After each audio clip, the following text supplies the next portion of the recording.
Australia, and Di has multiple sclerosis. Welcome, Di. Hi, how are you, Linda? I'm fine, thank you.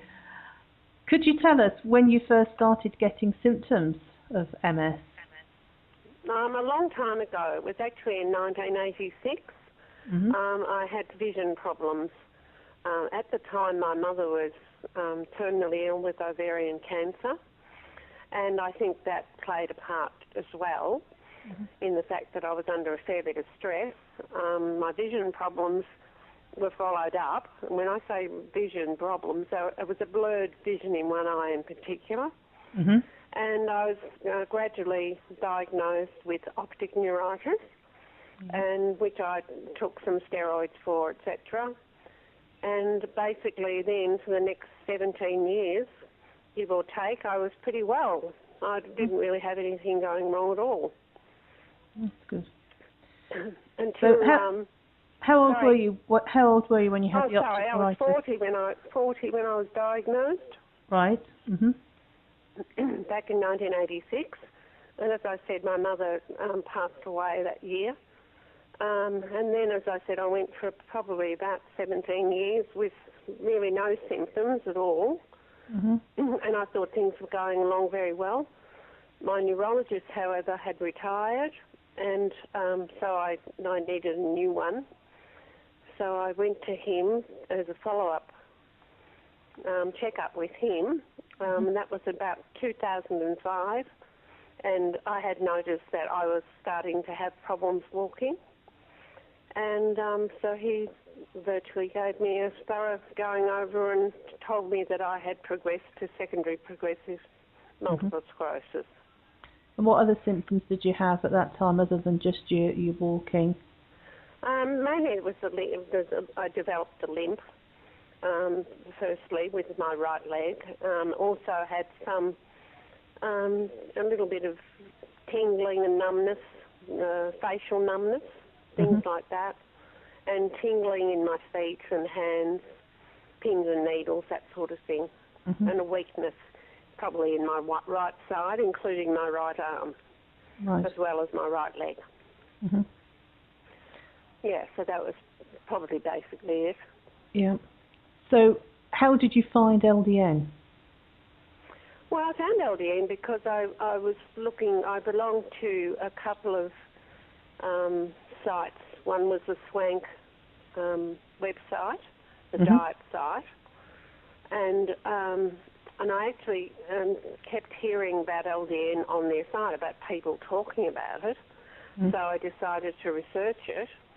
Oh, by the way, too, in 2005, I went to a live-in retreat over here in Victoria with George Delanick, who has written a couple of books about multiple sclerosis. I'm sure you've heard of him. He's a professor of emergency medicine, and he was diagnosed back in 1999, I think it was.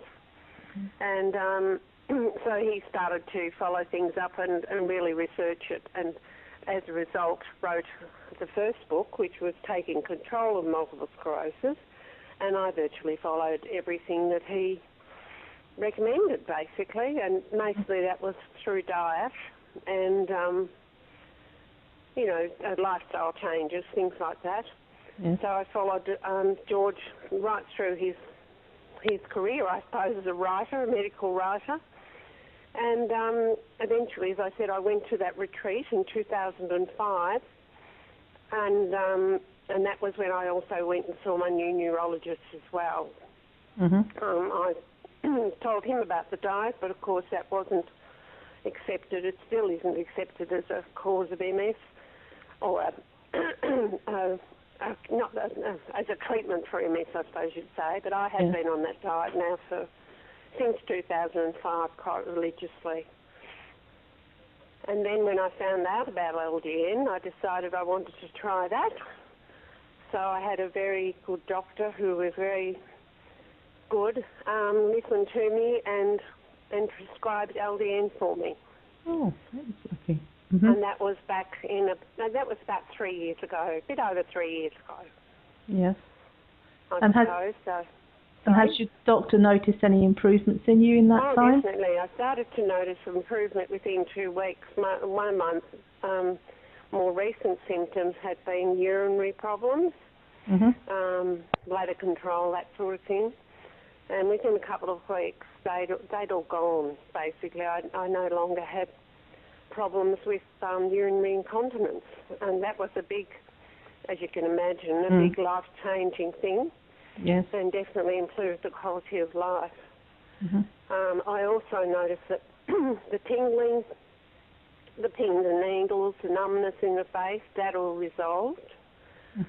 The lymph was still there, but I think that had been caused through old damage, and that wasn't probably going to get much better.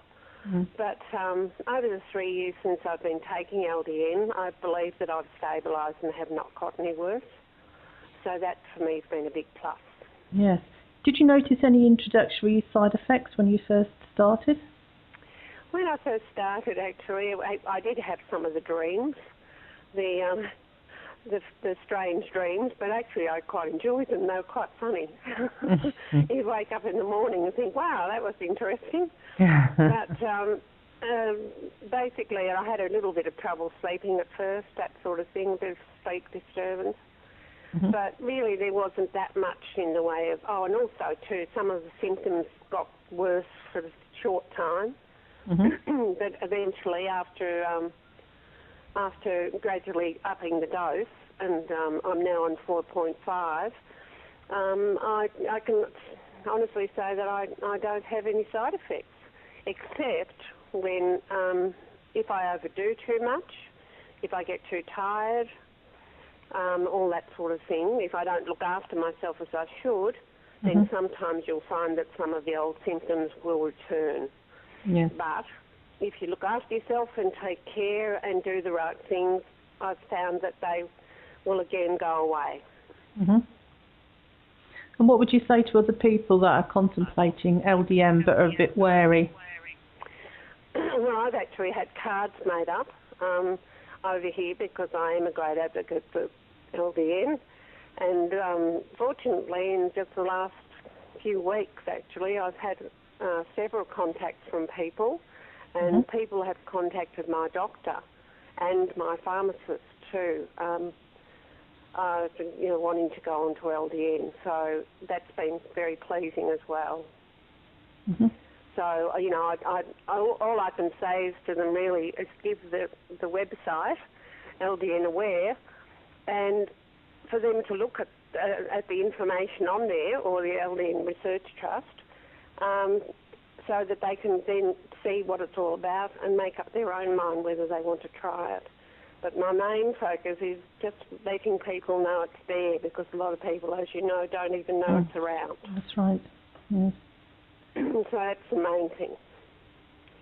Well, we really appreciate all your help and support and passing on the message, as it were, to give people the information. Sure it is getting out there.